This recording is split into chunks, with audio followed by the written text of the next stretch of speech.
तर गुवाहाटीमध्ये इंद्राणीचं एका व्यक्तीवर प्रेम असतं. त्यात तिला लग्नाआधी मुलं होतात. त्या 2 मुलांपैकी एक असते शीना.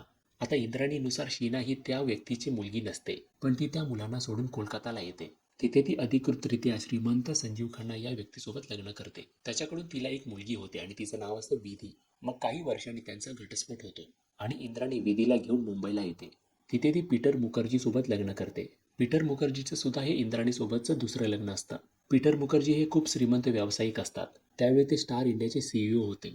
इंद्राणी ही स्वतः महत्वाकांक्षी असल्यामुळे ती तिच्या करिअरचाच विचार करते.